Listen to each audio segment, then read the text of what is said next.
Episode 7 The Clever Little Hero. The sun was dipping below the treetops, casting long shadows across the forest floor. The deer, the crow, and the mouse sat together, their hearts heavy with worry.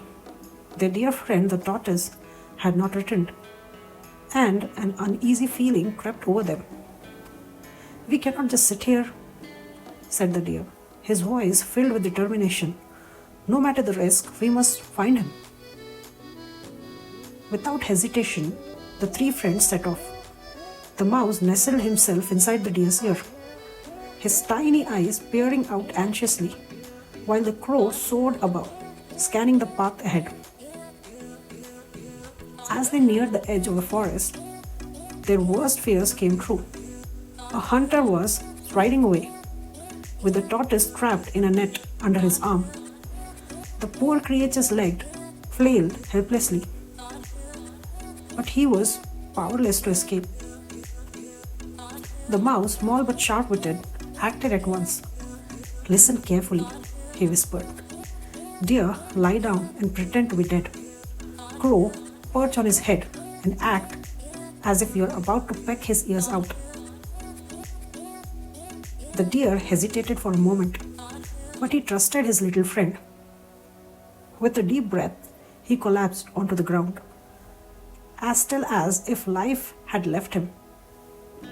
The crow flapped down and hunched over his head, his beady eyes glinting mischievously. The hunter spotted the deer almost immediately. His eyes lit up with greed. "What luck," he thought. "The deer is worth far more than this silly tortoise." Greedy for his new prize, he tossed the net to the ground and rushed forward. That was all the deer needed. Like an arrow from a bow, he sprang up and bolted into the trees. The stunned hunter chased after him, but no man could match the speed of a frightened deer. Meanwhile, the mouse darted to the tortoise's side. "Hold still," he squeaked, gnawing furiously at the net. In moments, the tough fibers gave way.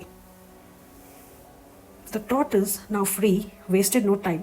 He scurried to the riverbank and disappeared into the water with a triumphant splash. By the time the hunter returned, panting and empty-handed, there was no deer, no tortoise, only an empty net lying in the dust. He scratched his head in confusion. "There's some trickery at play here," he muttered. But that tortoise wasn't worth the trouble anyway. And with that, he slung his net over his shoulder and trudged away. That evening, under the moonlit sky, the four friends reunited.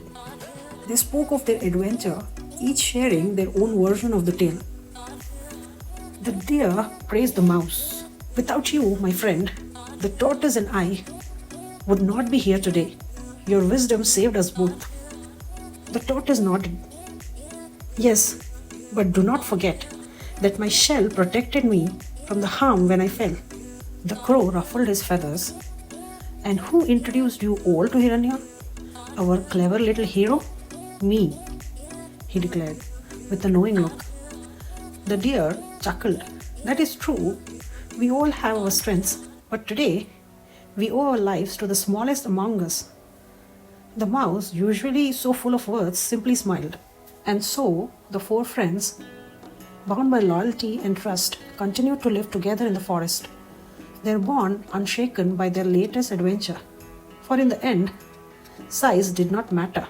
Wit, courage, and friendship always won the day.